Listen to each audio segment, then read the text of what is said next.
अब यहाँ से जो योजना का टॉपिक हमारा है, भारत और योजना का टॉपिक, उस भारत और योजना के टॉपिक में हम लोगों का योजना का अर्थ ये हम लोगों ने पढ़ लिया है। योजना का उद्भव विकास, ये टॉपिक हम लोग स्टिल कंटिन्यू कर रहे हैं, तो इसी टॉपिक को हम लोग कंटिन्यू करेंगे।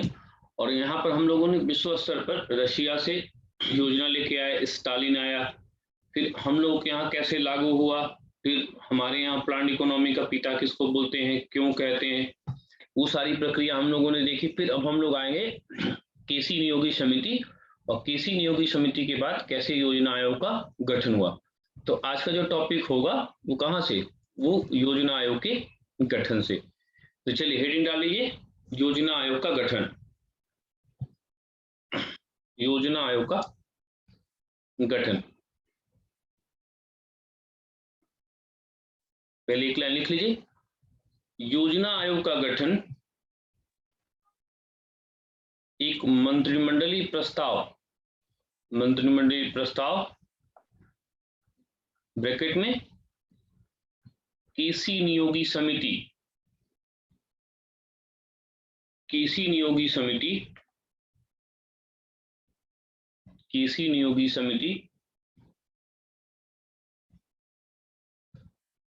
के सुझाव पर किया गया।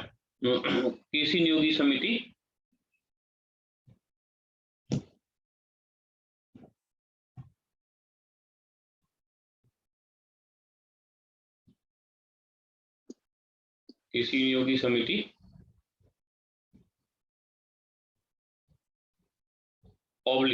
मंत्रिमंडलीय प्रस्ताव के माध्यम से किया गया।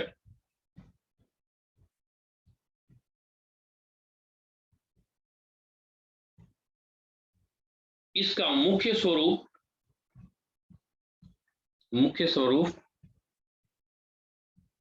सलाहकारी है। मुख्य स्वरूप सलाहकारी है। अब यहां पर देखिए, जैसे योजना आयोग मुख्य रूप से सलाहकारी संस्था है, इसका अर्थ क्या हुआ कि योजना आयोग जो है वो योजना आयोग स्वयं में निर्णय नहीं लेती है, योजनाओं का निर्माण करती है और योजनाओं के निर्माण को अंतिम जामा या अंतिम निर्णय लेने का काम राष्ट्रीय विकास परिषद करती है। तो यानी क्या है कि योजना आयोग मुख्य रूप से क्या करती है, एक सलाहकारिता का काम करती है, एक सलाहकारी संस्था के रूप में काम करती है, और उसकी जो सलाह है, रिकमेंडेशंस है, उसको लागू करने का काम एनडीसी राष्ट्रीय विकास परिषद करेगा। तो इसी अर्थ में कहा गया कि सलाहकारी संस्था है। तो सलाहकारी संस्था का अर्थ हो गया। यहाँ मंत्रिमंडलीय प्रस्ताव का क्या अर्थ हुआ कि योजना आयोग का विवरण संविधान में नहीं है। तो जिन संस्थाओं का विवरण संविधान में नहीं होता उसको बोलते हैं क्या, संविधानेतर संस्था, एक्स्ट्रा कॉन्स्टिट्यूशनल बॉडी। तो संवैधानिक संस्थान संविधान में उल्लेख नहीं है, तो इस रूप में मंत्रिमंडलीय प्रस्ताव के माध्यम से यानी सरकारी संकल्प के द्वारा इसका गठन किया गया। तो ये सब ध्यान रखना है, गठन मंत्रिमंडलीय प्रस्ताव के माध्यम से, सलाहकारी संस्था के रूप में, संविधानेतर संस्था के रूप में योजना आयोग का गठन किया गया। अब एक हेडिंग डालिए, योजना आयोग का गठन।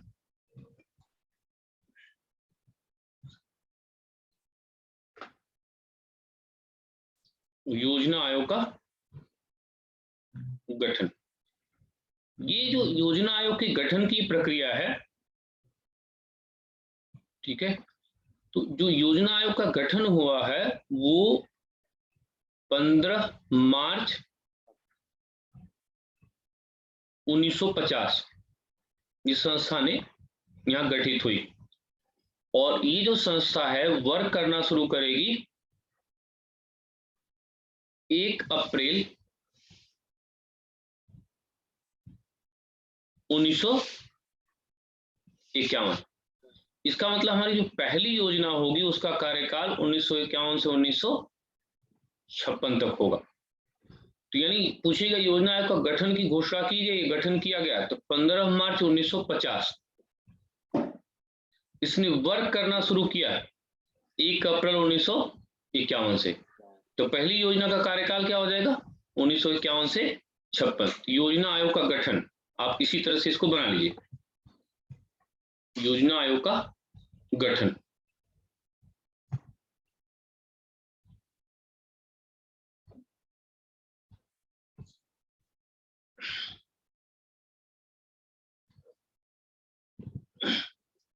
योजना आयोग का गठन,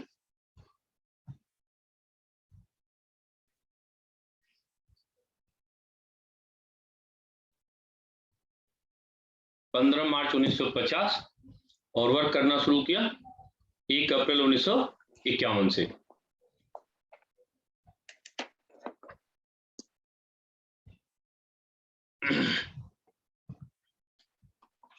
चलिए, योजना आयोग के उद्देश्य।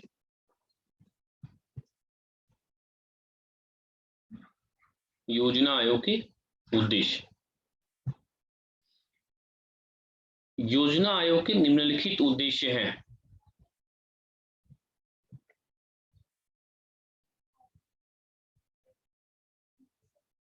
निम्नलिखित उद्देश्य हैं। पहला, लिखते भी चलिए, समावेशी विकास।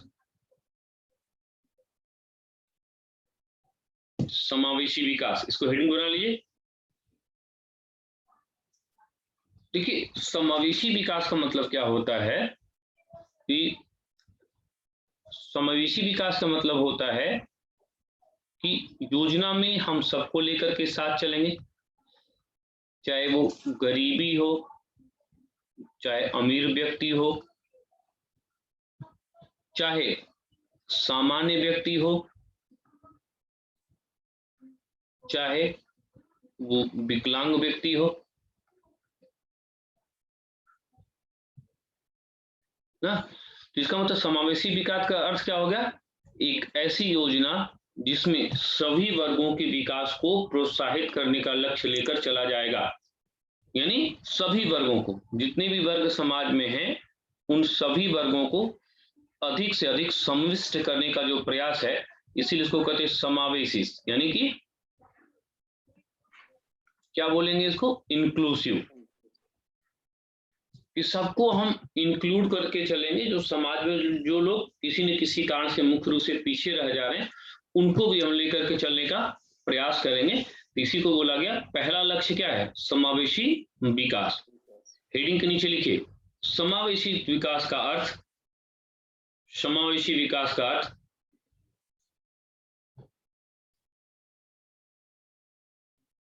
विकास का अर्थ एक ऐसी अर्थव्यवस्था से है,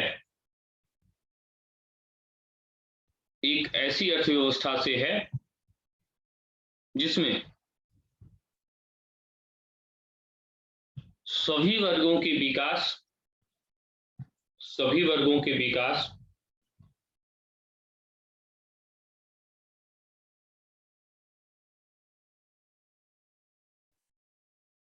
का लक्ष्य अपनाया गया था।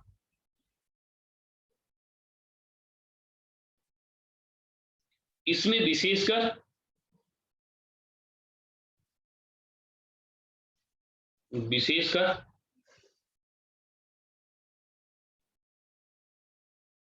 उन वर्गों पर विशेष ध्यान दिया गया,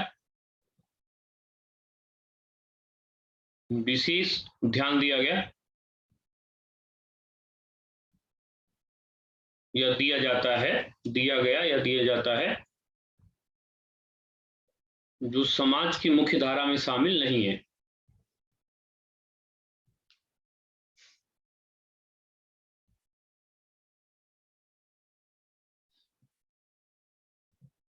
दूसरा उद्देश्य, सामाजिक न्याय की अवधारणा।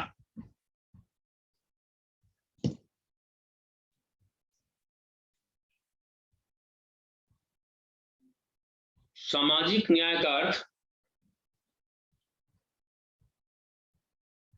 एक प्रकार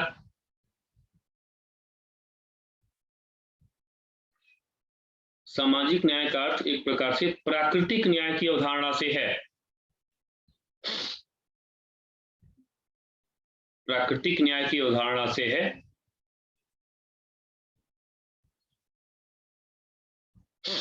जिसमें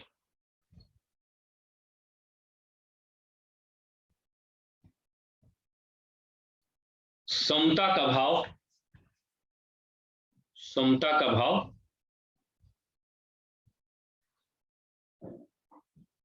ग्रहण किया गया।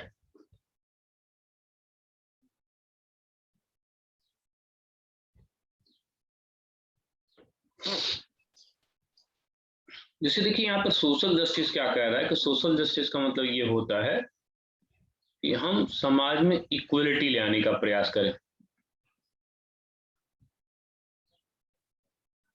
समता लाने का प्रयास करें। तो आप इसी संदर्भ में देखिए, जैसे कोई योजना आ रही है तो उस योजना को हम ये कह सकते हैं कि चलिए फला वर्ग के लोगों के लिए ही ये योजना रहेगी ना। हम कोई योजना ले आ सकते हैं, जैसे स्वर्णिमा योजना आई, तो स्वर्णिमा योजना में क्या कहा गया कि ये महिलाओं के लिए ही है ना। कोई योजना आई, उसमें कहा कि नहीं, हम महिलाओं में भी ओबीसी महिलाओं को इसके माध्यम से क्या ऋण की सुविधा उपलब्ध कराएंगे। तो यहाँ और क्या है, वो अन्याय नहीं है। अनुच्छेद 14 क्या कहता है कि कानून में विभेद हो सकता है, बस विभेद का उद्देश्य सकारात्मक होना चाहिए, और अगर विभेद का उद्देश्य सकारात्मक होगा तब कानून में अंतर किया जा सकता है। तो उसी अवधारणा को यहाँ पर सामाजिक न्याय की अवधारणा के रूप में चला गया। और जब पढ़ेंगे आप 9वीं पंचवर्षीय योजना, तो 9वीं पंचवर्षीय योजना में सामाजिक न्याय को ही मुख्य रूप से उसका मेन प्रोस्पेक्टिव बनाया गया। तो तीसरा अवधारणा, लोगों के जीवन स्तर में सुधार।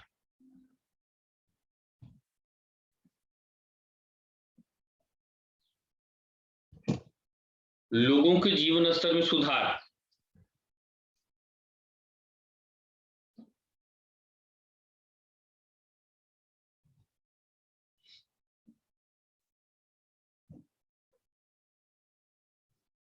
अगला है, इसमें कुछ लिखने की जरूरत नहीं है। जैसे योजना सब तक पहुंचेगी, सबको उसका लाभ मिलेगा, तो सब व्यक्ति के जीवन स्तर में सुधार होगा, सबकी इनकम होगी, कुछ न कुछ इनकम उसकी होगी, तो लाइफ स्टाइल या कह सकते हैं जो जीवन है उनके जीवन में सकारात्मक परिवर्तन होगा। अगला ये आर्थिक स्वावलंबन।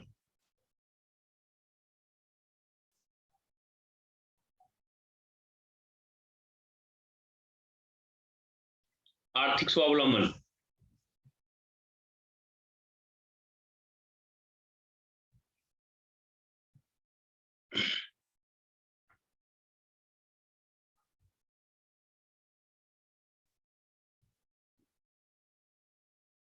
ठीक है। इसका उद्देश्य जैसे उत्तर भारत दक्षिण भारत में जो गैप है वो क्रिएट करने का प्रयास है, कहीं भी किसी नकारात्मक तत्व को हावी नहीं होने देना है, वो प्रयास है। तो योजना आयोग मुख्य रूप से क्या है, भारत के विकास की पृष्ठभूमि लेकर के आया है, और उस विकास की पृष्ठभूमि में जो जो बाधक हो सकते हैं उसको समाप्त करने का प्रयास करेगा। तो ये योजना आयोग का बेसिक पर्पज या योजना आयोग का बेसिक उद्देश्य जो है, इस तरह से आप देख सकते हैं।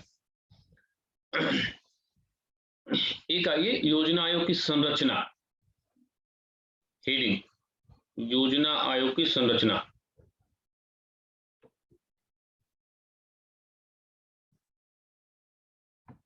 योजना आयोग की संरचना, अब देखिए यहाँ पर लिखिए नहीं, पहले पूरा ढांचा हम बना रहे हैं, उसके बाद आप इसको नोट कर लीजिएगा। ये आपका प्लानिंग कमीशन है,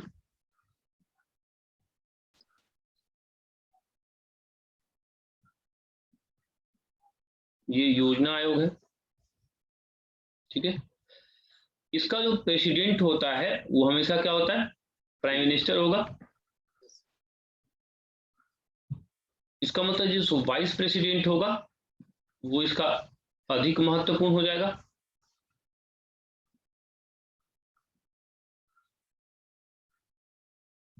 क्योंकि सारा काम यही देखेगा। तो यानी ये जो वाइस प्रेसिडेंट होगा ये होगा, तो ये महत्वपूर्ण है। अब यहां पर देखिए, ये जो प्रधानमंत्री हो गया वो चेयरमैन हो गया हमेशा, यानी जो प्रधानमंत्री होगा वही क्या होगा, इसका अध्यक्ष होगा। तो अब ये जो वाइस चेयरमैन है इसका पद महत्वपूर्ण हो जाएगा। तो ये वाइस चेयरमैन जो है, अगर पहला वाइस देखा जाए तो गुलजारीलाल नंदा,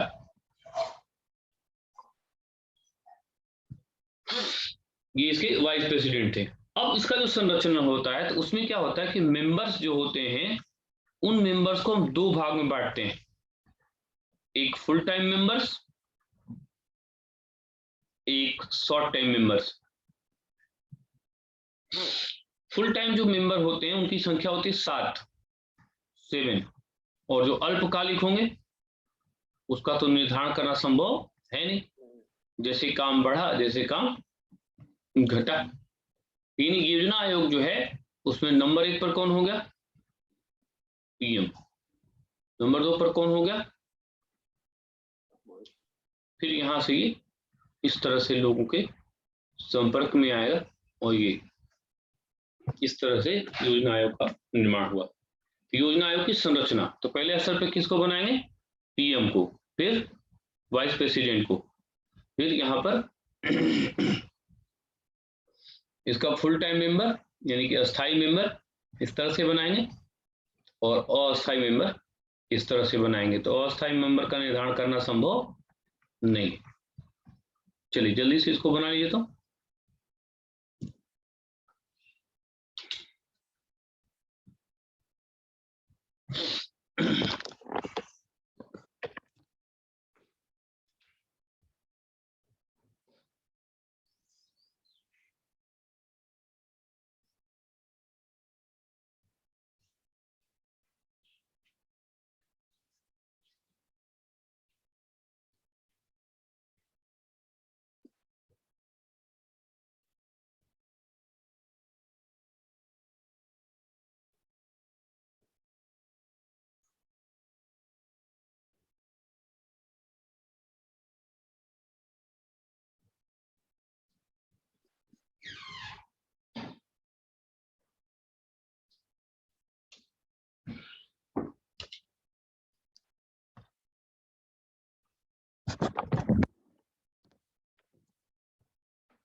योजना आयोग में नंबर 1 पे किसको लिखेंगे, प्रधानमंत्री को, हमेशा चेयरमैन वही होगा।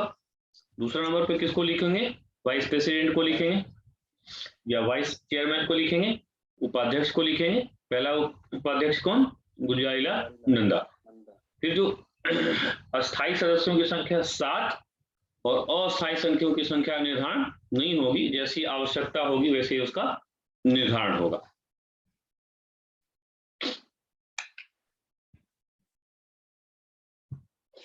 जैसी आवश्यकता वैसा निर्धारण, यानी इस रूप में योजना आयोग का एक निश्चित ढांचा होता था और उस ढांचा के अनुसार योजना आयोग जो है महत्वपूर्ण रूप से काम करती थी। अब एक हेडिंग डालिए, योजना आयोग तथा राष्ट्रीय विकास परिषद।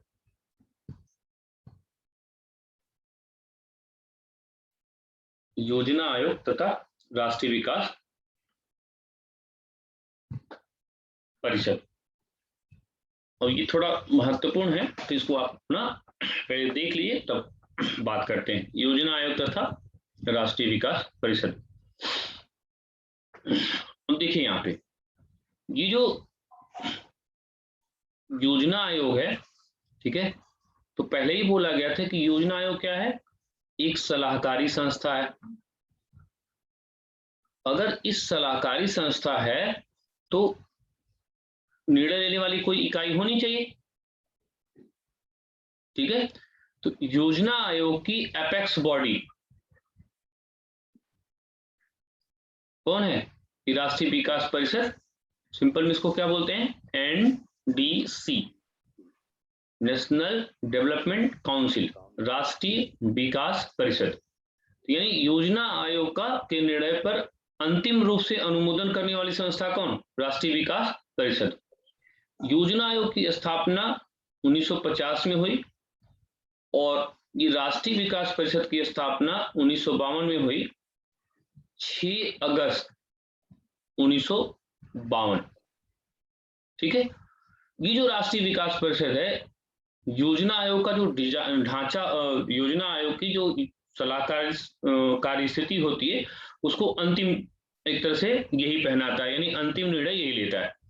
अब ये जो एनडीसी होगा, एनडीसी में देखिए कौन होगा, तो प्राइम मिनिस्टर होंगे, प्लस उनके कैबिनेट वाले होंगे, प्लस स्टेट के चीफ होंगे, प्लस यूनियन टेरिटरी के चीफ होंगे, यानी इनमें सब लोग शामिल होंगे। प्रधानमंत्री भी होगा, स्टेट का चीफ भी होगा, ये भी होगा। यहाँ पर ये क्या है, ये कैबिनेट वाले।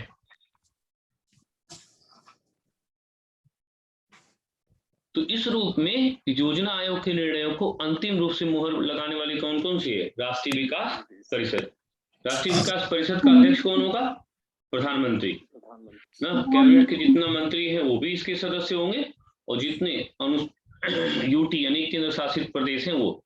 इसकी संरचना में टॉप पर कौन आ गया, पीएम। फिर कैबिनेट उसके साथ रहेगी, फिर स्टेट है, फिर ये यूनियन स्टेट है। इस तरह से संगठन जो है महत्वपूर्ण रूप से काम कर रहा है। तो योजना आयोग की जो एपेक्स बॉडी है उसी को सलाहकारी संस्था कहते हैं।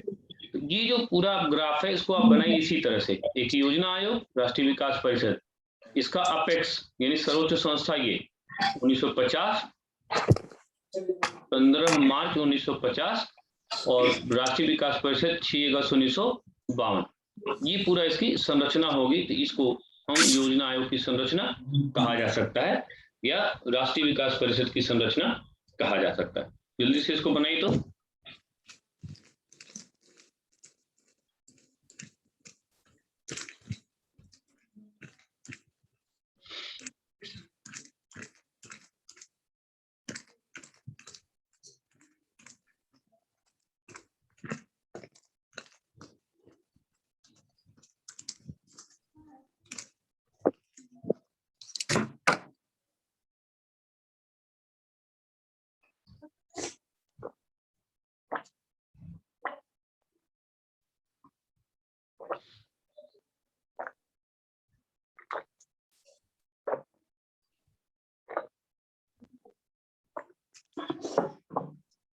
1950, 1952, 15 मार्च 1950, 6 अगस्त 1952।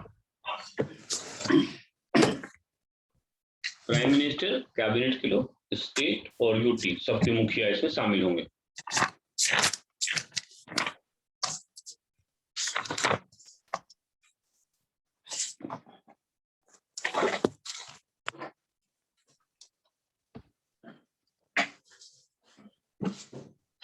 चलिए, योजना आयोग में परिवर्तन।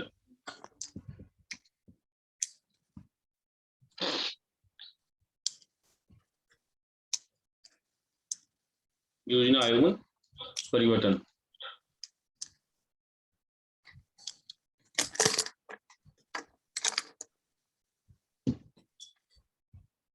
लिखिए योजना आयोग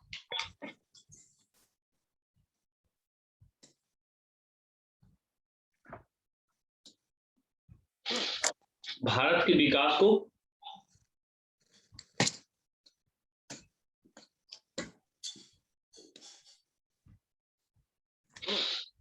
प्रोत्साहित करने वाली, भारत के विकास को प्रोत्साहित करने वाली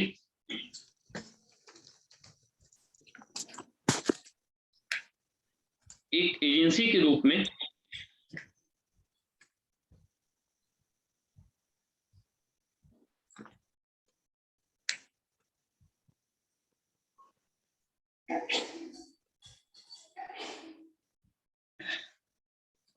परंतु समय समय पर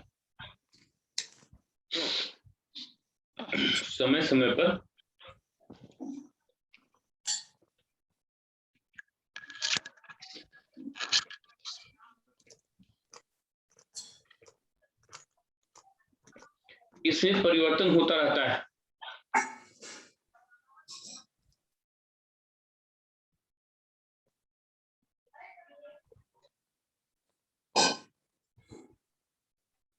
इस विजय को,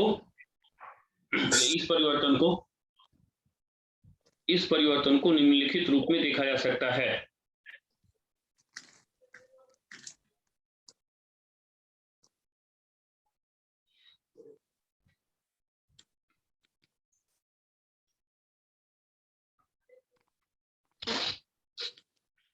अब देखिए, अब लिखिएगा नहीं, पहले ये योजना आयोग है, योजना आयोग का नाम बदल के ही नीति आयोग रख दिया गया। नीति आयोग ना, national institute for transforming India. NITI Aayog, national institute for transforming India, NITI Aayog. और इसका स्थान फिर कौन लेगा? आवाज बहुत आ रही है सर, आवाज बहुत आ रही है बैकग्राउंड से, म्यूट कर दीजिए सबका। मैं म्यूट किया हूँ, बाकी जो लोग म्यूट नहीं किए म्यूट कर लीजिए।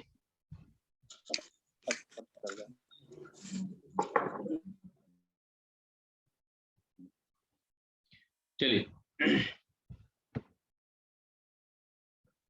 योजना आयोग में देखिए क्या परिवर्तन। योजना आयोग है, योजना आयोग का ही नाम बदल के क्या कर दिया गया?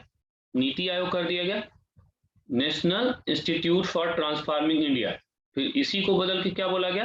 राष्ट्रीय विकास एजेंडा। अब देखिए, ये योजना आयोग का गठन तो 1950 घोषणा हुआ, 1950। इसका कन्वर्जन नीति आयोग में होगा, इसकी घोषणा हुई 2014। योजना आयोग ने काम करना शुरू किया 1951। इसी तरह से नीति आयोग ने काम करना शुरू किया क्या? 2015। यहां और यहां में लगभग काफी चीजें इक्वल थी, जैसे ये भी 5 वर्ष के लिए है,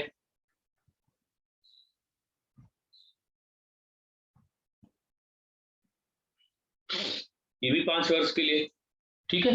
अब ये कहा गया यहां से कि 2017 से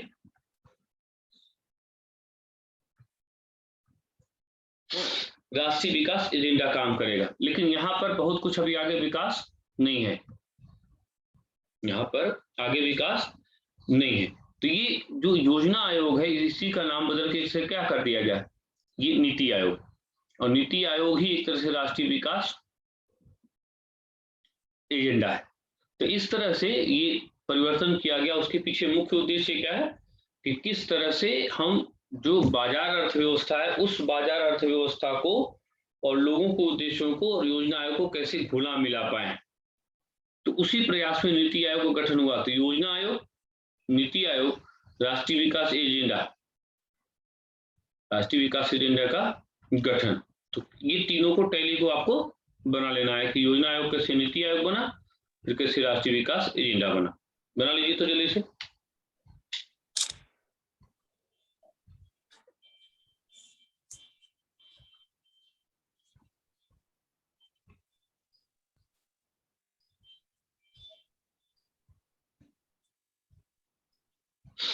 राष्ट्रीय विकास एजेंडा,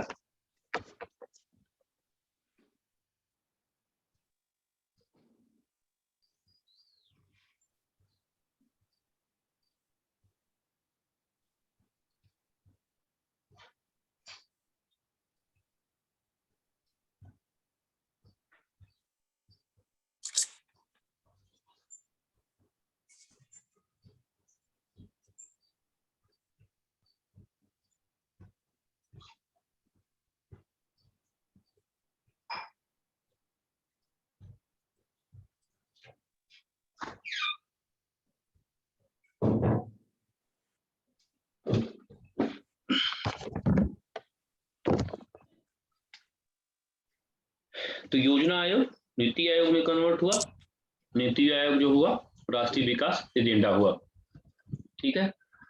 अगर थोड़ा सा इस तरह से देखा जाए कि अगर बात किया जाए कि योजना आयोग ना, तो योजना आयोग का पहला अध्यक्ष कौन था? योजना आयोग के पहले अध्यक्ष कौन थे? सर अध्यक्ष तो, अध्यक्ष हमेशा क्या होता है? पीएम होता है। Yes sir. यहाँ पे पीएम होंगे और यहाँ भी पीएम होंगे। इसका मतलब क्या होगा? यहाँ पे नेहरू जी होंगे और यहाँ पर नरेंद्र भाई मोदी होंगे।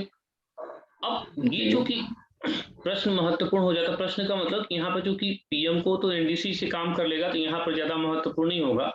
तो यहाँ पर एक वाइस प्रेसिडेंट होगा, वो महत्वपूर्ण होगा,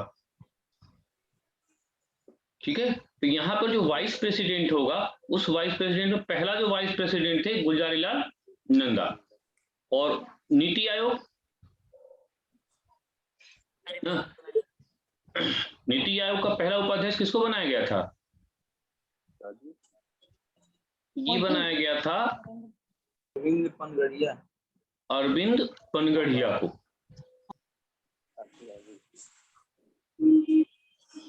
अरविंद पनगड़िया।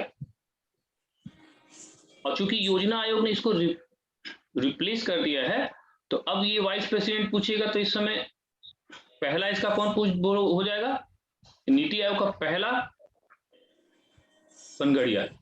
और वर्तमान में कौन है? राजीव कुमार। तो वर्तमान में कुमार। पूछेगा तो राजीव कुमार। राजीव कुमार। Yes sir.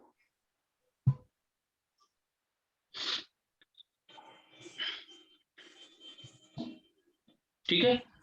फिर यहाँ पर देखिए योजना आयोग से इसमें एक अंतर और आया ना, योजना आयोग से इसमें अंतर एक ये आया कि योजना आयोग से एक नया पद यहाँ आया। उस पद को क्या बोला गया? CEO, चीफ एग्जीक्यूटिव ऑफिसर, जो कि यहाँ पर ये पद नहीं था। तो यहाँ पर CEO का पद आया। फिर यहाँ पर जैसे पूछेगा कि नीति आयोग जब आया 2015 में, तो पहला CEO किसको बनाया गया? तो उनका क्या नाम था? सिंधु श्री खुल्लर। सिंधु श्री खुल्लर। और वर्तमान में कौन है? अमिताभ कांत। तो वर्तमान में जो है वो अमिताभ कांत। Yes sir. अमिताभ कांत। ये सब फैक्ट के रूप में आपको यह काम आएगा।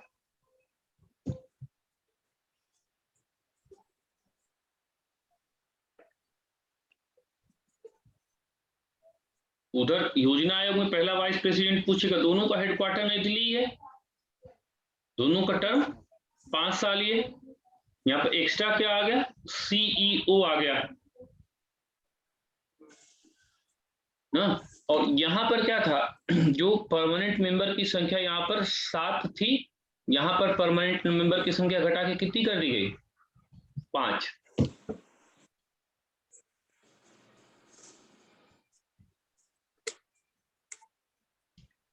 अब ये तो जैसे लग रहा है कि योजना आयोग में और नीति आयोग में क्या हुआ कि एक तरह से ढांचागत अंतर या एक तरह से साधारण स्तर पे अंतर है। अब योजनागत स्तर पर या कह सकते हैं नीतिगत स्तर पर दोनों में क्या अंतर है, वो सब हम लोग देखने का प्रयास करेंगे।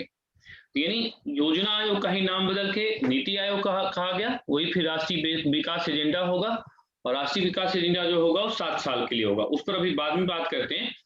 अब जो योजना आयोग है और नीति आयोग है, इसमें बेसिक अंतर देखिए। तो हेडिंग आइए, योजना आयोग तथा नीति आयोग में महत्वपूर्ण अंतर।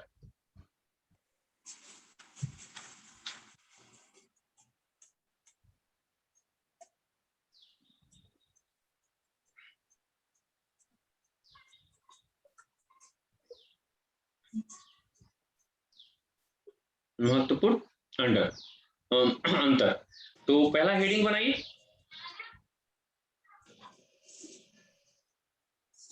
मॉडल में अंतर। पहला अंतर आइए, मॉडल में अंतर। मॉडल में अंतर। अब थोड़ा ध्यान से देखिए, हम लोग पढ़ चुके हैं कि योजना आयोग जो था वो रूस के मॉडल पे आधारित था। Yes sir. ना, जो स्टालिन की नीति थी, उस स्टालिन की नीति को हम लोगों ने फॉलो किया था। तो योजना आयोग जो है वो विदेशी मॉडल पे आधारित है, जिसको हम कह सकते हैं रसिया से एक तरह से आयात किया गया। नीति आयोग का जो मुख्य कॉन्सेप्ट है, वहां यहाँ पर 5 महापुरुषों की शिक्षा, जैसे गांधी जी हैं, जाकिर हुसैन, बुद्ध की शिक्षा। तो इसी तरह से 5 मत, कहने का मतलब क्या है कि वो जहां विदेशी मॉडल पे आधारित है, तो यहाँ विदेशी वर्सेज क्या हो गया? देसी मॉडल। तो पहला अंतर यही। तो आप क्या करिएगा कि ऐसे बीच में गैप कर दीजिए इधर पे विदेशी मॉडल, इधर में देशी मॉडल। ये जो विदेशी मॉडल होगा वो रशिया से, और जो देशी मॉडल है महापुरुषों की शिक्षा पर। तो ऐसे आप बना लीजिए हॉरिजॉन्टल रेखा करके, तो ज्यादा समझ में आएगा। एक कॉलम में बना लीजिए कि योजना आयोग रूस के विदेशी मॉडल पे आधारित था, और दूसरे में बना लीजिए नीति आयोग 5 महापुरुषों की शिक्षा पर आधारित है।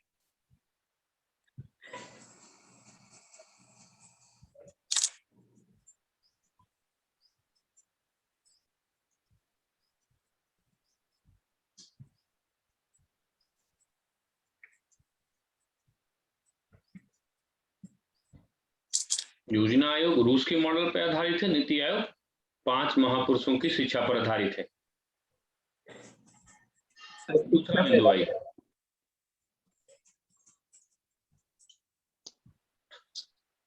सरकार की भूमिका, दूसरी रीडिंग वाली सरकार की भूमिका। सर शिक्षा पे आधारित मतलब क्या है वहाँ पे? मतलब शिक्षा पे उनका जो दर्शन है वो लेकर के, उनका दर्शन को लेकर, जैसे गांधीवादी शिक्षा है तो क्या है कि सबको साथ लेकर के चलना है, गरीबों को केंद्र में रखना है, समावेशी शिक्षा उनका मूल उद्देश्य है। तो समावेशी शिक्षा वो महत्वपूर्ण रूप में। अगला देखिए सरकार की भूमिका। अब देखिए जो योजना आयोग है, तो योजना आयोग में क्या है, जो केंद्र सरकार है इसकी भूमिका महत्वपूर्ण है। यानी जो प्लानिंग कमीशन है उसमें जो सेंट्रल गवर्नमेंट होती है, उस सेंट्रल गवर्नमेंट की भूमिका इंपॉर्टेंट होती है। और अगर देखा जाए नीति आयोग में, अगर हम नीति आयोग को देखें तो नीति आयोग में क्या होगा, नीति आयोग में सेंट्रल गवर्नमेंट तो ठीक है, सेंट्रल गवर्नमेंट तो रहेगी रहेगी, यानी सरकार रहेगी, लेकिन सरकार के साथ साथ क्या है कि बाजार की भूमिका को भी बढ़ाया गया है। यानी इसी को हम लोग सिंपल में क्या कहते हैं, P P P model. PP model मतलब क्या हुआ, प्राइवेट पब्लिक पार्टनरशिप। यानी यहाँ पर इस तत्व को भी विशेष रूप से ध्यान दिया गया कि बाजार की भी भूमिका होनी चाहिए। यानी योजना आयोग में केंद्र सरकार की भूमिका सबसे महत्वपूर्ण होती थी। नीति आयोग में केंद्र सरकार के साथ साथ जो प्राइवेट सेक्टर है उसकी भूमिका के महत्व को भी समझा गया, या उसकी भूमिका को भी स्पष्ट किया गया। तो दूसरा अंतर, केंद्र सरकार की भूमिका, पहले में व्यापक, दूसरे में सीमित। पहले में व्यापक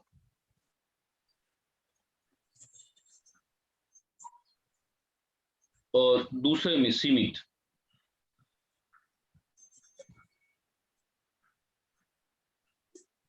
दूसरे में सीमित।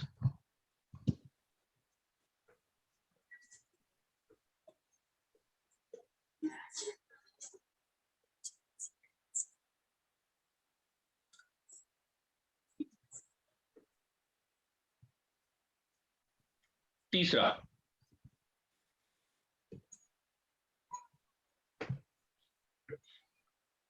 स्वरूप में परिवर्तन। स्वरूप में परिवर्तन। अब देखिए स्वरूप में परिवर्तन क्या हुआ कि जो प्लानिंग कमीशन था वो संघवाद पर आधारित था। यहां संघवाद का मतलब क्या हुआ, यहां पर जो केंद्र है उसी की भूमिका सबसे महत्वपूर्ण है। अब यहां पर कहा गया जो नीति आयोग है इसमें कहा गया कि ये जो सहयोग है, सहयोग पर आधारित संघवाद हो। इसका मतलब क्या हुआ कि केंद्र के साथ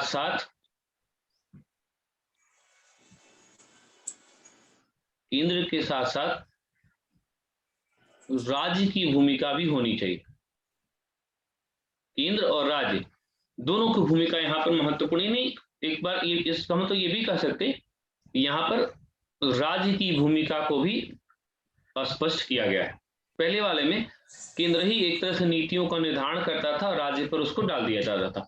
अब ये है कि राज्यों को भी उसमें भागीदार बनाया जाएगा। तो इसी को बोला गया है कि नीति आयोग जो है सहयोग पर आधारित, संघवाद पर आधारित है।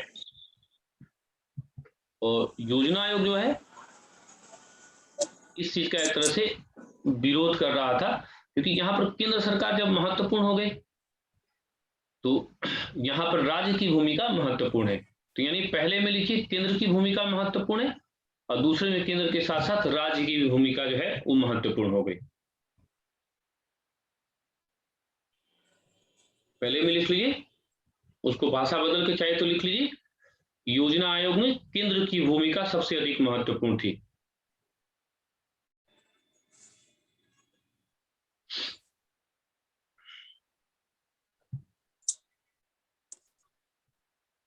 योजना आयोग में केंद्र के साथ साथ राज्यों की भूमिका को भी बढ़ावा दिया गया।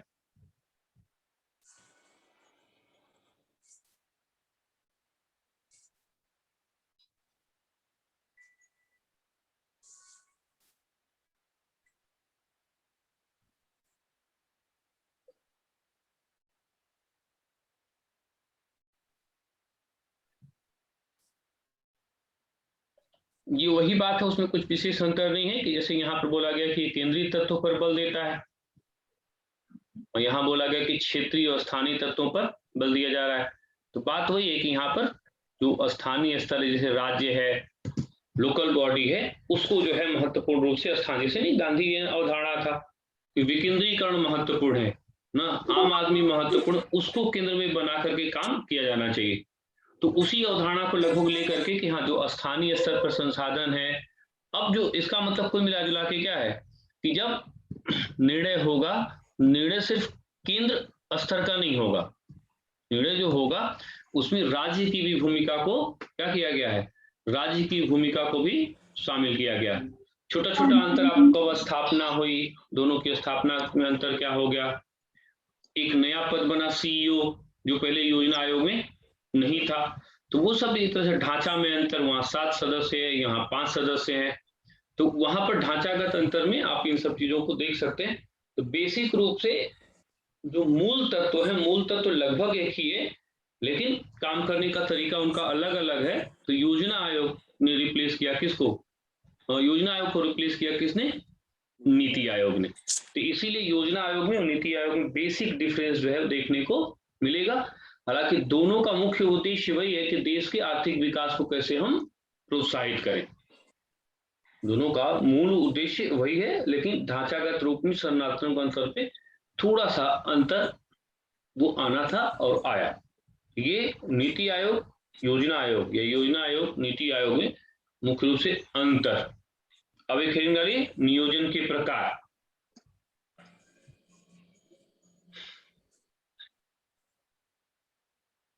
नियोजन के प्रकार,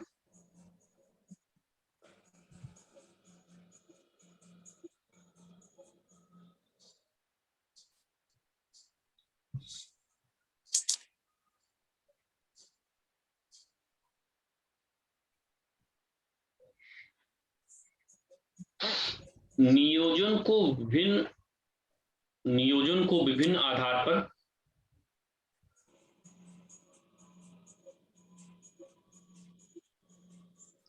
वर्गीकृत किया जाता है।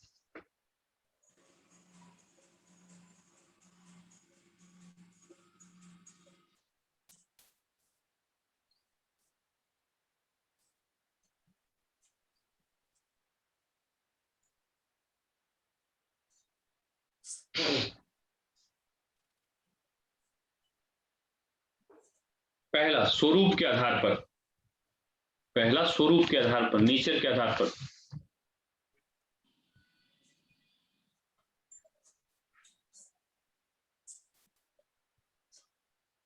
स्वरूप के आधार पर, या राज्य और बाजार के संदर्भों में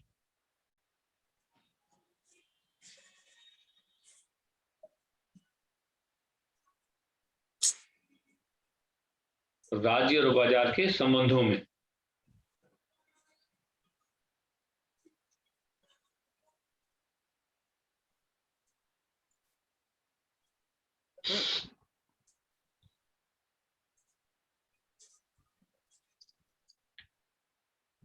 अब देखिए यहां पर क्या कहा गया आपको कि वर्गीकरण का जो पहला आधार है और सबसे महत्वपूर्ण यही आधार है, नेचर के आधार पर। फिर कहा गया कि सरकार की भूमिका के आधार पर, जैसे आप समझिए नेचर के आधार पर, समझिए सरकार की भूमिका के आधार पर। तो ये जो नियोजन है जो नेचर के आधार पर है, स्वभाव के आधार पर, तो इसमें से पहले को बोलते हैं आदेशात्मक नियोजन। ये कैसा नियोजन है? ये इंपेरेटिव है यानी आदेशात्मक है। और दूसरा क्या है? निर्देशात्मक नियोजन। अगर ध्यान से देखेंगे तो आदेशात्मक नियोजन ही केंद्रीय नियोजन है और निर्देशात्मक नियोजन ही एक तरह से विकेंद्रीकृत नियोजन है ना। तो नियोजन जो हो गए वो नेचर के आधार पर 4 प्रकार है, हालांकि है वो 2 ही प्रकार, बस नाम उसका अलग अलग किया गया है कि आदेशात्मक नियोजन, निर्देशात्मक नियोजन। तो 2 प्रकार का नियोजन है। जो आदेशात्मक नियोजन है उसी को केंद्रीय नियोजन भी कहा जाता है और जो निर्देशात्मक है उसको विकेंद्रीकृत नियोजन भी कहते हैं। इन चारों को हेडिंग बना लीजिए, तब आगे शुरू करते हैं। नियोजन के प्रकार: आदेशात्मक, निर्देशात्मक, केंद्रीय नियोजन।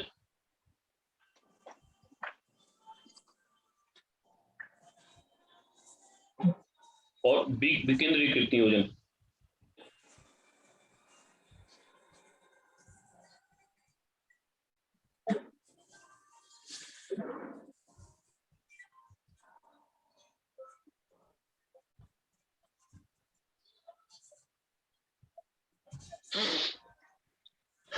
आदेशात्मक, निर्देशात्मक, केंद्रीय नियोजन, विकेंद्रीकृत नियोजन।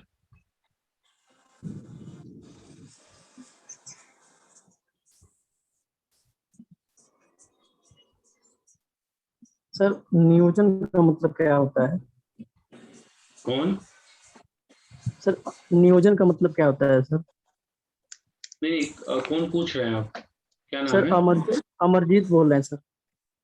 अमरजीत क्लास नहीं ले रहे थे क्या इधर? नहीं सर, कल तो क्लास बंद था, कल नहीं ले पाए, कल नेट भी नहीं चल रहा था। फिर तो कल क्लास कहाँ हम लिए थे? नियोजन पढ़ाया नहीं गया था आपको? नियोजन से तो शुरू हुआ था। नहीं सर, थोड़ा 10 मिनट 15 मिनट लेट हो गए थे। लेट होगा तो वीडियो डाल देते हैं, हम बता देते हैं, लेकिन वीडियो इसलिए तो डाल देते हैं।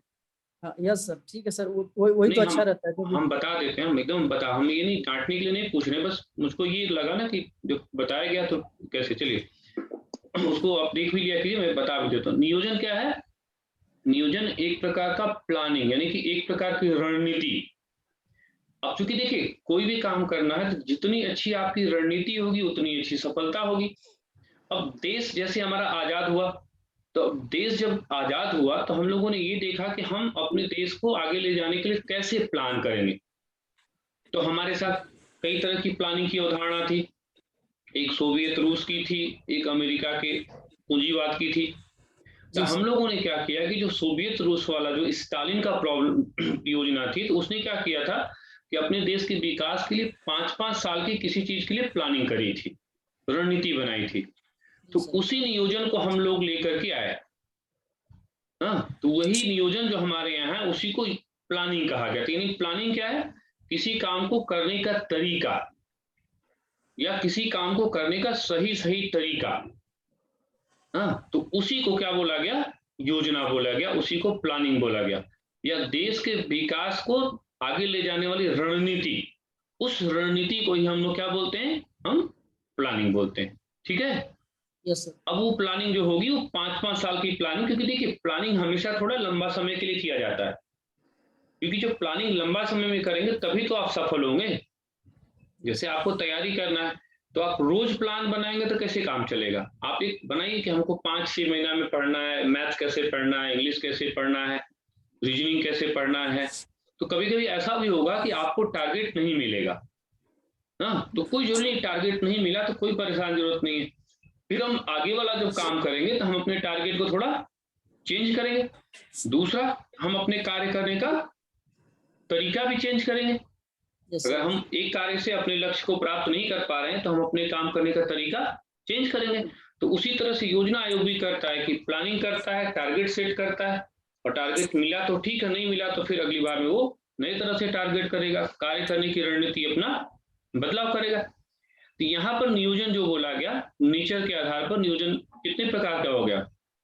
4 हो गया। जो आदेशात्मक है वही केंद्रीय है, निर्देशात्मक हो विकेंद्रीकरण है। अब इसको थोड़ा और डिटेल में आते हैं। एक हेडिंग लगी आदेशात्मक नियोजन। सर नियोजन को ही योजना कहते हैं? हाँ, नियोजन को ही योजना कहते हैं।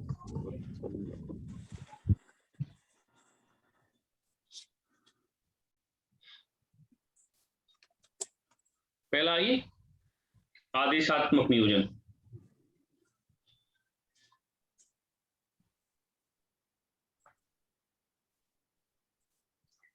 अब देखिए, ये आदेशात्मक नियोजन किसको कहते हैं?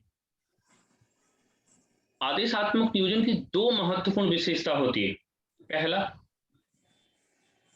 राज्य की जो भूमिका होगी, यहां राज्य मतलब सरकार, राज्य या सरकार, तो सरकार की जो भूमिका होगी वो आदेशात्मक होगी। तो आदेशात्मक होगी, इसका मतलब सरकार क्या होगी? तो सरकार यहां पर महत्वपूर्ण होगी। यानी एक ऐसा नियोजन जिसमें सरकार महत्वपूर्ण भूमिका निभाती है, और इस भूमिका को संचालित करने के लिए केंद्रीय स्तर पर एक संस्था का निर्माण होता है, और यही संस्था निर्माण एवं क्रियान्वयन को सुनिश्चित करती है ना। आदेशात्मक नियंत्रण मतलब क्या हुआ? एक ऐसा नियोजन जिसमें राज्य की भूमिका आदेशात्मक होती है, राज्य महत्वपूर्ण होता है, और अंततः अपने क्रियाकलाप के संपादन के लिए एक संस्था होती है, और वही संस्था क्या है? निर्माण एवं क्रियान्वयन को सुनिश्चित करती है। तो इस प्रकार के नियोजन को आदेशात्मक नियोजन कहा जाता है ना। ये एक तरह से केंद्रीकृत नियोजन भी है। यही एक प्रकार का क्या है? केंद्रीकृत, यानी सेंट्रलाइजेशन, यानी जहां पर सेंटर महत्वपूर्ण है, सरकार महत्वपूर्ण है, उसी को आदेशात्मक नियोजन कहते हैं। थोड़ा सा लिखिए तो, आदेशात्मक नियोजन का अर्थ, आदेशात्मक नियोजन का अर्थ एक ऐसे नियोजन से है,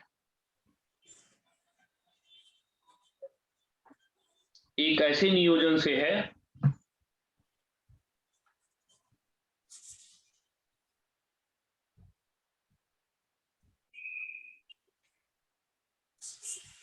एक ऐसे नियोजन से है जिसमें राज्य या केंद्र की भूमिका, राज्य या केंद्र की भूमिका सर्वोच्च होती है,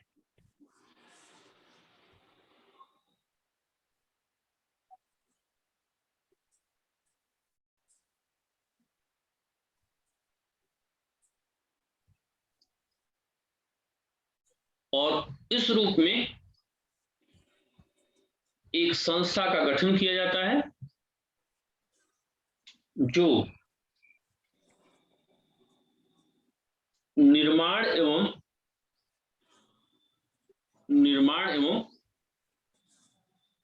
इम्प्लीमेंटेशन, यानी क्रियान्वयन को सुनिश्चित करता है।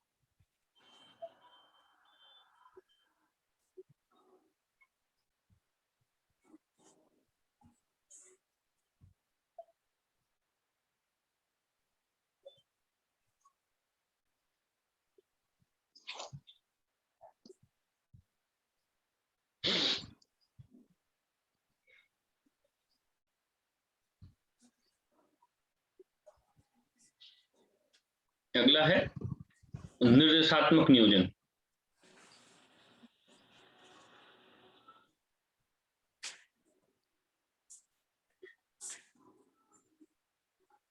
निर्देशात्मक नियोजन, इसी को विकेंद्रीकृत नियोजन भी कहते हैं। अब देखिए, निर्देशात्मक नियोजन में क्या होता है? योजना का जो लक्ष्य होता है ये राज्य द्वारा किया जाता है। लक्ष्य का निर्धारण में स्टेट की भूमिका जो होगी वो महत्वपूर्ण होगी।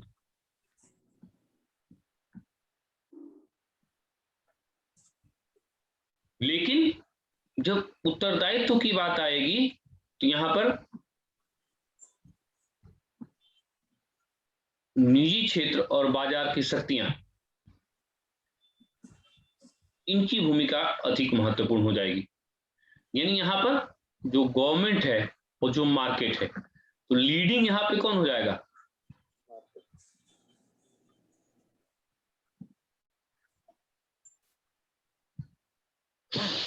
लीडिंग यहां पर मार्केट हो जाएगा। गवर्नमेंट की भूमिका उतनी महत्वपूर्ण नहीं रहेगी। बिना गवर्नमेंट के तो प्लानिंग होना ही नहीं है। कभी भी कोई भी प्लानिंग होगी तो गवर्नमेंट तो बीच में उसको रहना ही रहना, उसके बिना तो संभव नहीं कि प्लानिंग हो पाए। तो इसलिए कि वहां पर राज्य की भूमिका गौड़ होगी, बाजार की भूमिका अधिक होगी। इसको ऐसे भी समझ लीजिए आप लोग कि अगर दोनों नियोजन में देखा जाए ना, ये आदेशात्मक क्या है और ये देखा जाए कि निर्देशात्मक क्या है।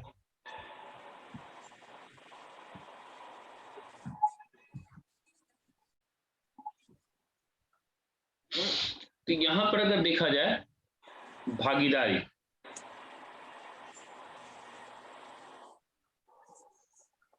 यहां पर केंद्र की भागीदारी अधिक महत्वपूर्ण है।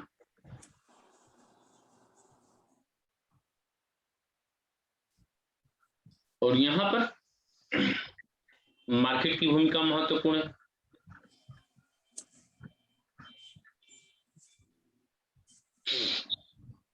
यहां पर एक एजेंसी निश्चित रूप से होती है, उसी के आधार पर काम होता है। यहां पर बिना एजेंसी के भी काम हो सकता है। तो कुल मिला के जो ऐसे भी कह सकते हैं कि जो ऊपर से नियोजन नीचे आएगा, यानी जो शहर से गांव आएगा, और ये जो नियोजन होगा वो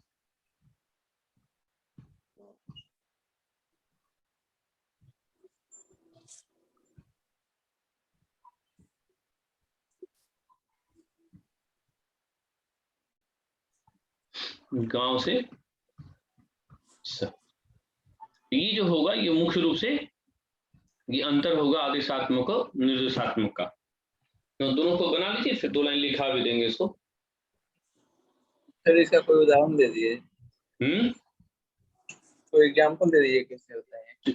एग्जाम्पल ही तो है। जैसे भारत में योजना जो शुरुआत हुई, योजना की शुरुआत में क्या है, हमारा केंद्र सरकार की हमारी भूमिका ज्यादा थी।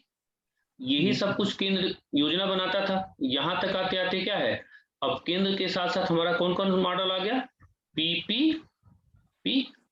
यानी बस यहाँ में बेसिक डिफरेंस क्या हुआ, यहां से जो है कि अब प्राइवेट सेक्टर की भी भूमिका को यहाँ पर स्वीकार किया गया, यानी बाजार को भी योजना में शामिल किया गया। पहले क्या था कि वहां पर केंद्र सरकार की महत्वपूर्ण भूमिका थी, बाजार की भूमिका महत्वपूर्ण नहीं थी। इसीलिए केंद्र सरकार क्या कर रही है, केंद्र सरकार अपनी जो जिम्मेदारी है वो मार्केट पर भी डालती जा रही है। अब देखिए धीरे धीरे सब्सिडी कई जगहों पे खत्म किया जा रहा है। वो क्या है, एक तरह से नियोजन के स्वरूप में होने वाला परिवर्तन, नियोजन के स्वरूप में होने वाला परिवर्तन। तो वो हम खुद ही कन्वर्ट हो रहे हैं आदेशात्मक से निर्देशात्मक में।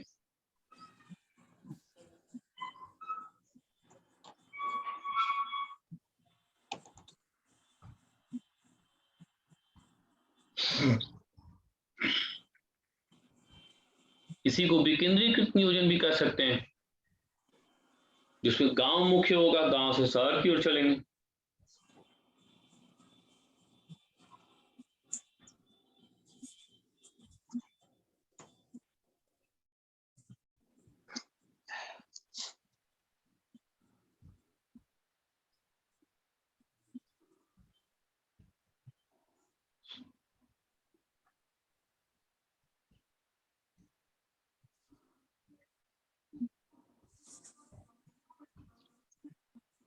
निर्देशात्मक नियोजन में निर्देशात्मक नियोजन में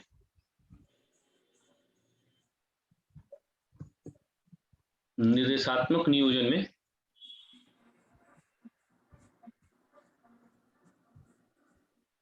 निर्देशात्मक नियोजन में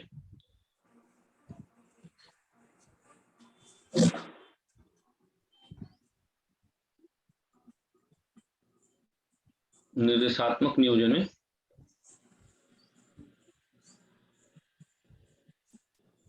बाजार की प्रमुख भूमिका को भी देखा गया। बाजार की प्रमुख भूमिका को भी देखा गया।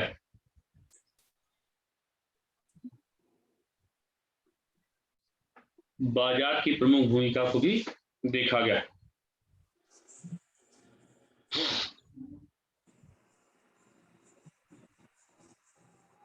इसी आधार पर देखिए, टर्म के आधार पर भी योजना आयोग को बांटा जाता है ना। जैसे शॉर्ट टर्म है, मिड टर्म है, लॉन्ग टर्म है। एक या एक से नीचे वाले को शॉर्ट टर्म बोलते हैं, 1 से 3 वाले को मिड टर्म बोलते हैं, और 3 से 5 वर्ष या 3 से 7 वर्ष आगे वाले को हम लॉन्ग टर्म बोलते हैं। यानी शॉर्ट अवधि के लिए, मिडिल अवधि के लिए और 5-5 साल के लिए। तो नियोजन समय के आधार पर कितने प्रकार का हो गया? 3। एक अल्पकालिक नियोजन, अल्पकालिक नियोजन, मध्यकालिक नियोजन और दीर्घकालिक। तो अल्पकालिक में क्या होगा? 1 साल से नीचे। 1 से 3 साल का नियोजन क्या होगा? मध्यकाल का। और 5 वर्ष और 5 वर्ष से अधिक वाला जो नियोजन होता है उसी को दीर्घकालिक नियोजन कहा जाता है।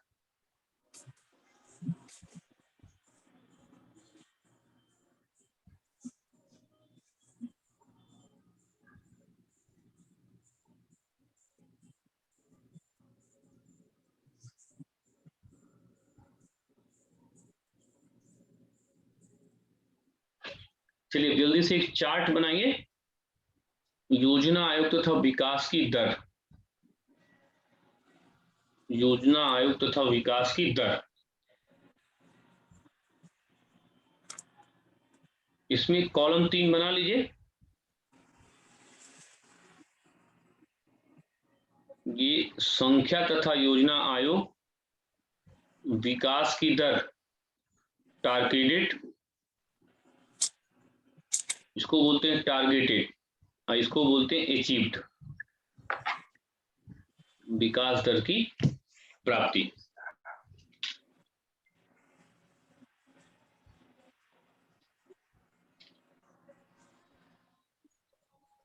विकास दर की प्राप्ति।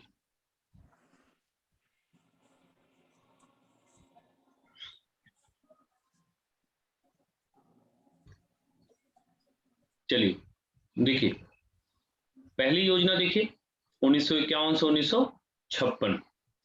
टारगेट रखा गया था 2.1 का ना, और विकास की प्राप्ति हुई 3.6%। यानी ये योजना टारगेट को अचीव करने में सफल रही। 1951 से 1956 2.1 3.6। दूसरी पंचवर्षीय योजना 1961 से 1966। टारगेट 4.5 का और मिला 4.2। यानी यहां पर टारगेट को प्राप्त करने में सफल नहीं रहे। तो दूसरा 56 से 61 होना चाहिए था ना। हाँ 56 से, अच्छा बढ़ गया आगे क्या? अच्छा सॉरी रोकिए, कोई एक इसको आप करिए 56 से 61। 56 से 61 ठीक है, उसको सुधार लेंगे। चलिए आप करते रहिए। दूसरा, पहला 51 से 56, दूसरा 56 से 61। 56 से 61 4.5 और मिला हमारा 4.2। मिला हमारा 4.2। तीसरा 1961 से 1966, 61 से 66।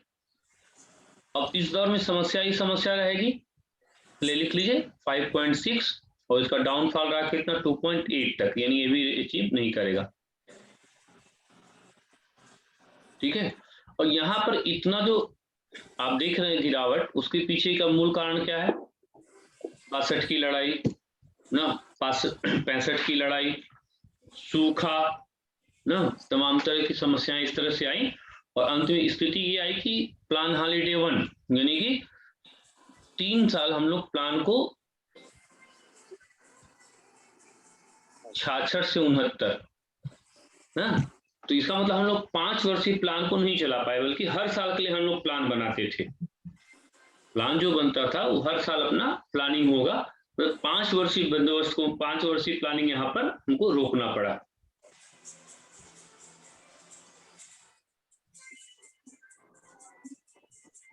चौथी पंचवर्षीय योजना, चौथी पंचवर्षीय योजना 5.7 और प्राप्त किया हम लोगों ने 3.3।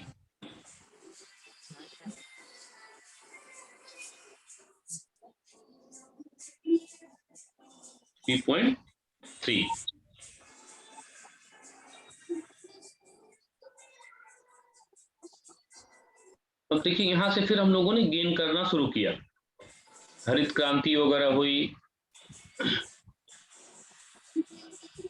अब यहां से गेन होना शुरू होता है, ये 69 से 74, 74 से 79, 4.4, 4.7, यानी यहां से फिर हमारा रीच पर आ गया।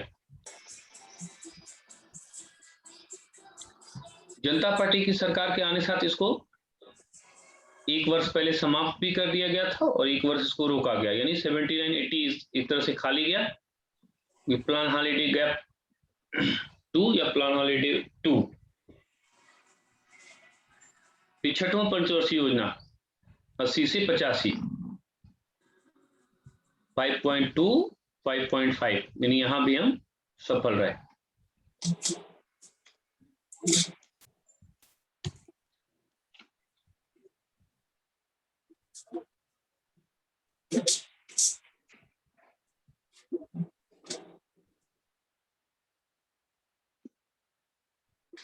चलिए 7वां,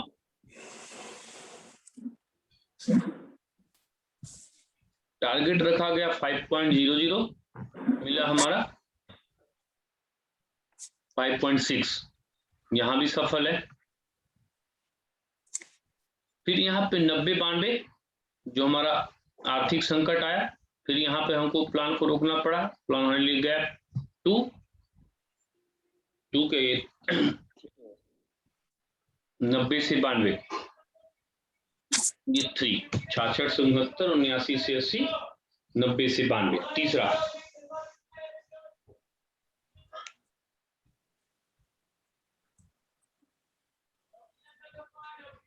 8वां 92 से 97, 5.6, 6.5।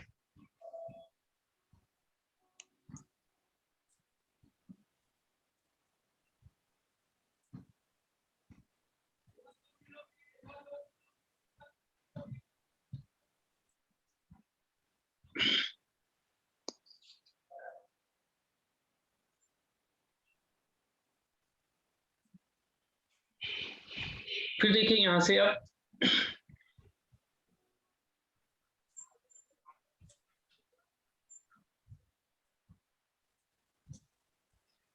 नौवां 6.5 और 5.5, 7.9, 7.2, 9, 8.2।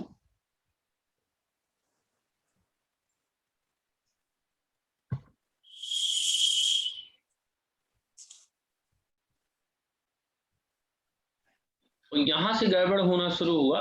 इन्होंने टारगेट शुरू किया, पहले 10% किया, फिर घटा के उसको 9.5 तक 9% तक ले आए, फिर 8.5% तक ले आए। आज तक इसका एक तरह से पूरी तरह से कोई एनालिसिस ही बहुत स्पष्ट नहीं है। और इसी के बाद वो बोले कि हम राष्ट्रीय विकास एजेंडा लेकर के आएंगे ना, लेकिन उसका कोई ड्राफ्ट अभी तैयार नहीं हुआ। तो नीति आयोग ही महत्वपूर्ण रूप से काम कर रहा है ना, लेकिन ये 13वां पंचवर्षीय योजना नहीं आई। नीति आयोग महत्वपूर्ण रूप से काम कर रहा है अपना ड्राफ्टिंग पे, लेकिन 13वीं पंचवर्षीय योजना नहीं आई। उसी के बाद बोला गया कि हम राष्ट्रीय विकास एजेंडा लेके आ रहे हैं 7 सालों के लिए, 5 की जगह पे 7 वर्ष का।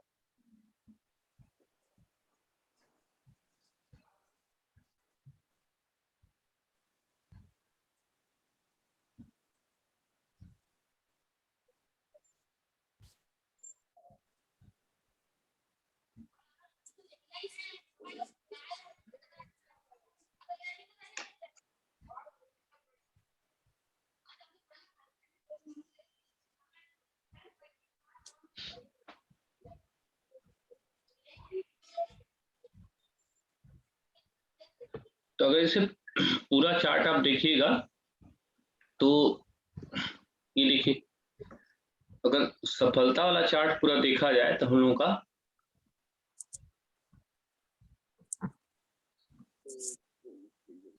पहली योजना हमारी सफल रही, यस सर। 1, फिर इधर देखिए 5, 6,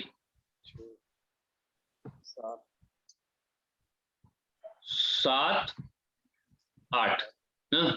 इसका मतलब अगर देखा जाए कि सफल टारगेट के हिसाब से देखा जाए तो 5, 6, 7, 8 और पहली 5, 6, 7, 8 और पहली योजना, यही योजना जो है महत्वपूर्ण रूप से सफल रही। बाकी जो है उन्हें रही ना, उसको आप ग्राफ के माध्यम से भी देख सकते हैं ना।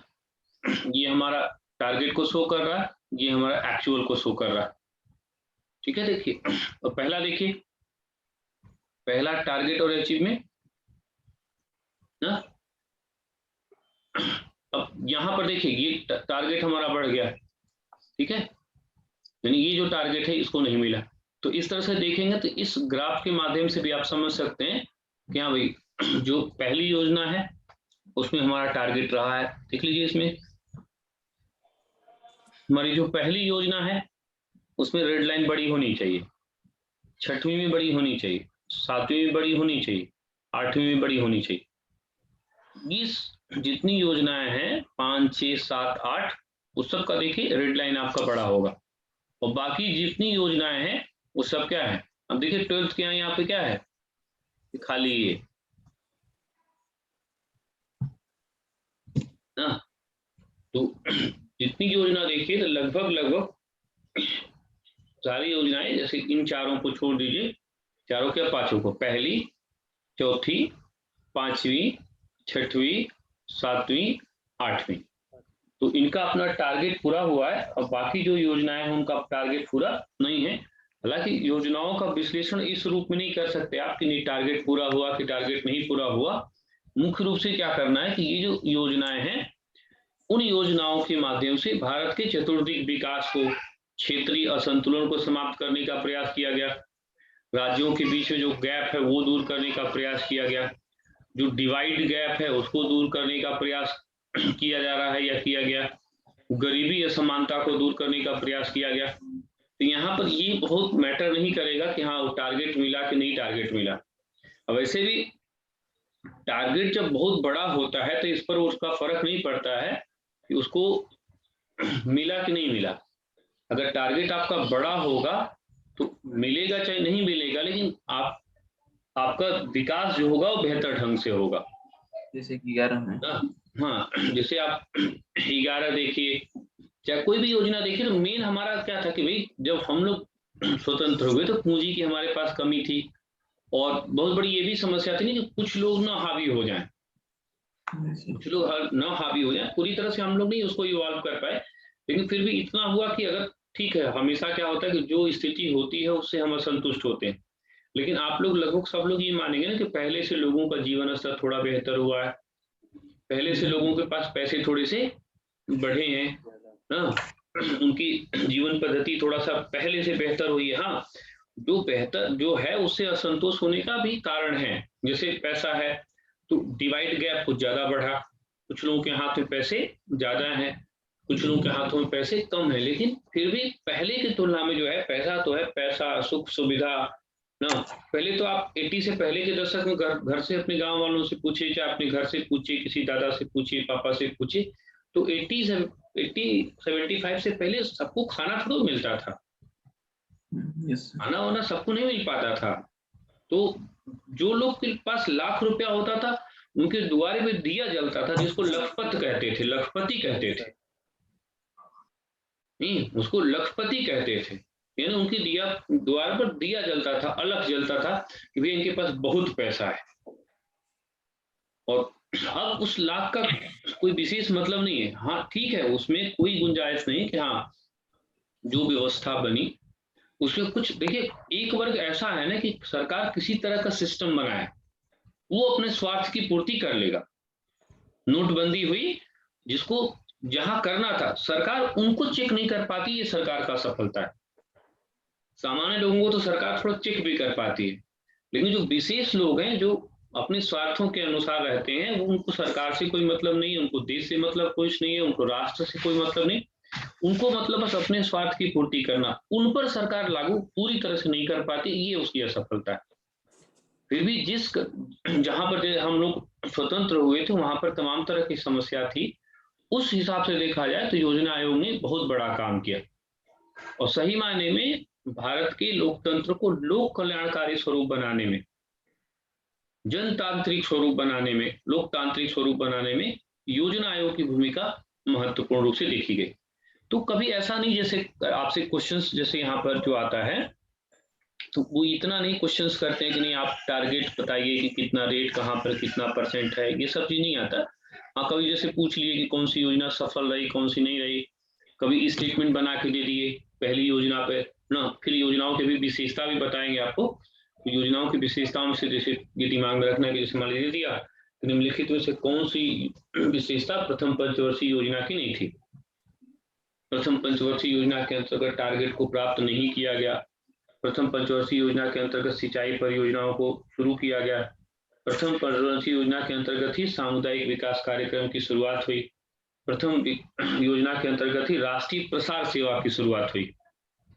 तो मान लीजिए आपको नहीं भी मालूम है कि राष्ट्रीय प्रसार सेवा की शुरुआत हुई, तो इतना आपको मालूम है कि हाँ टारगेट जो था वो टारगेट 2.1 था, हम लोगों ने अचीव किया था कितना 3.6, तो यानी उसके हिसाब से हमारा जो है टारगेट जो है वो अचीव हुआ था। तो ये ग्राफ जब कभी कभी कॉम्प्लिकेटेड चीजें करते हैं खासकर सिविल वगैरह में, तो वहां पर ये चार्ट आपके दिमाग में होना चाहिए तुलनात्मक स्तर पर।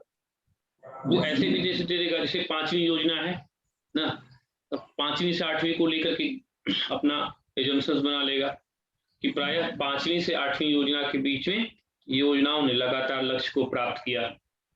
ठीक है, थोड़ा और टफ करना चाहेंगे तो वो कारण आपसे डिस्कशन कराएंगे। सिविल वगैरह वाले क्या करते हैं फिर कारण डिस्कशन, ऐसा क्यों हुआ।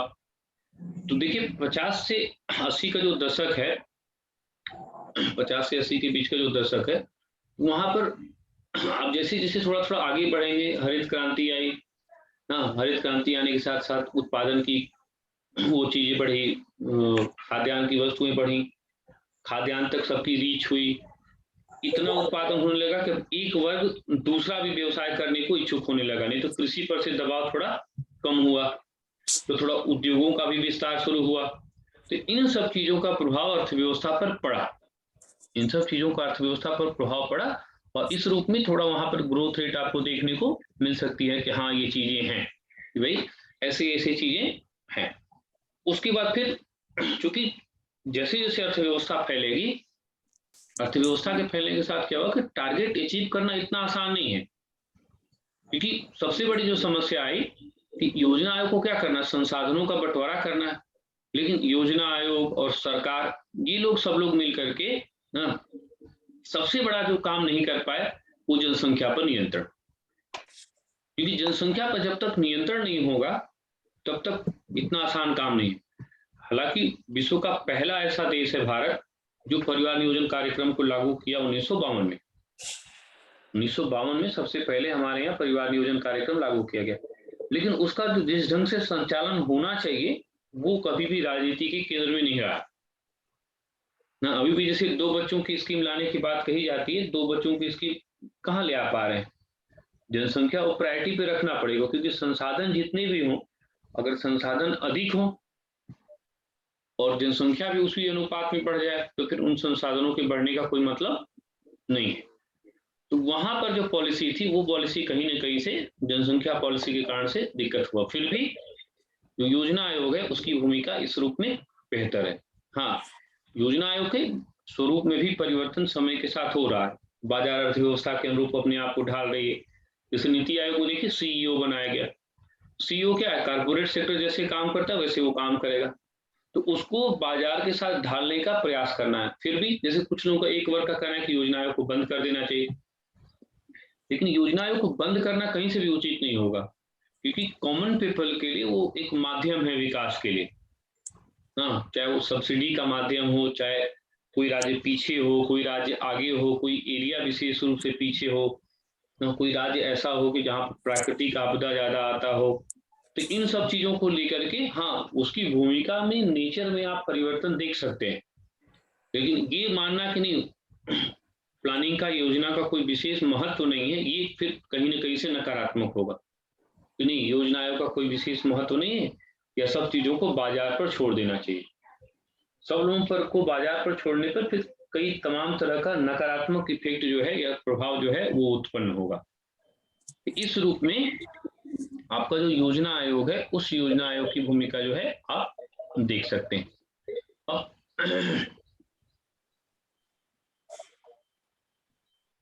चलिए इसको थोड़ा सा जल्दी से लिख लीजिए। तो योजना आयोग तथा उद्देश्यों का निर्धारण, योजना आयोग तथा उद्देश्य, इसमें फैक्चुअल है, कुछ ज्यादा नहीं, फटाफट आप लिख लीजिए।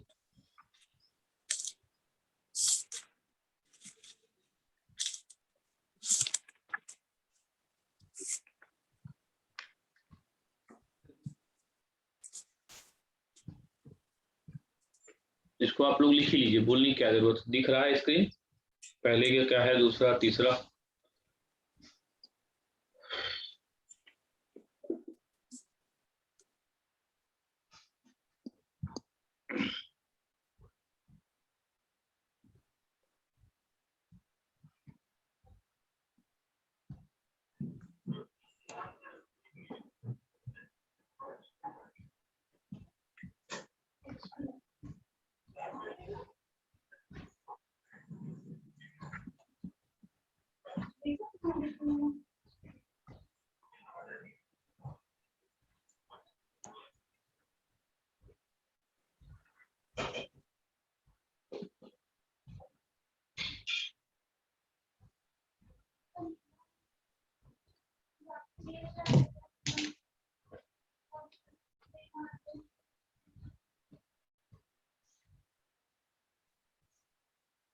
पहला कृषि का विकास, दूसरा भारी उद्योगों का विकास, तीसरा कृषि तथा भारी उद्योगों का संतुलन, चौथा आत्मनिर्भरता, पांचवा गरीबी उन्मूलन, छठा अर्थव्यवस्था का आधुनिकीकरण।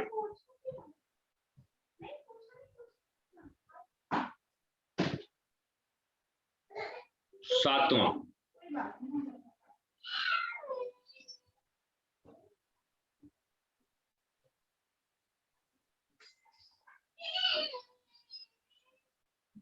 भोजन काम तथा उत्पादकता, भोजन काम तथा उत्पादकता। आठवां मानव संसाधन, नौवां सामाजिक न्याय, दसवां ऊर्जा, 11 समावेशी विकास, 12 सतत त्वरित समावेशी विकास।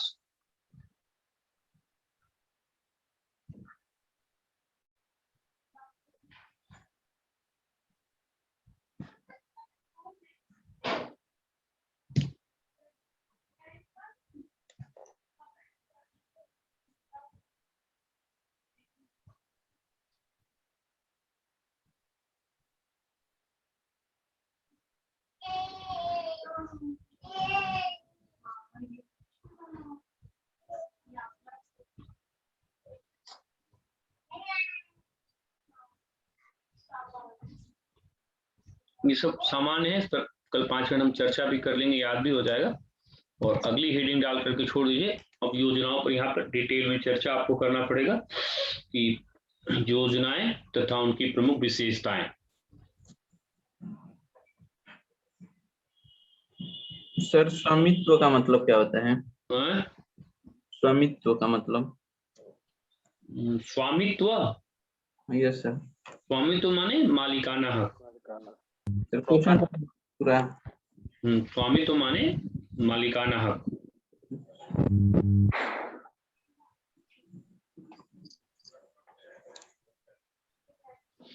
तो कल फिर एक एक योजना पर हम लोग देखेंगे, योजना कब से कब है, उसका लक्ष्य क्या है, मॉडल क्या है, कौन कौन सी योजनाएं शुरू की गई, क्या उसके फीचर्स हैं, वो फिर डिटेल में उसकी चर्चा होगी, उसको कर लेंगे। आसान चैप्टर है, बहुत कठिन नहीं होता। हाँ, परीक्षा में आता खूब है। कल 5-10 मिनट बातचीत कर लिया जाएगा, उद्देश्य भी सब याद हो जाएगा, तो उसको एकदम याद करके रखना, पहले का क्या है, दूसरे का क्या है। कल थोड़ा थोड़ा बात कर लेंगे तो उसको याद भी हो जाएगा।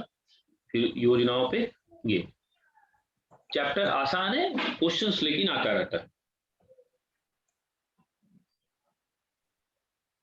दोनों के लिए महत्वपूर्ण, आपका वनडे में भी बहुत क्वेश्चंस आते रहते हैं और सिविल में भी क्वेश्चंस आते रहते हैं।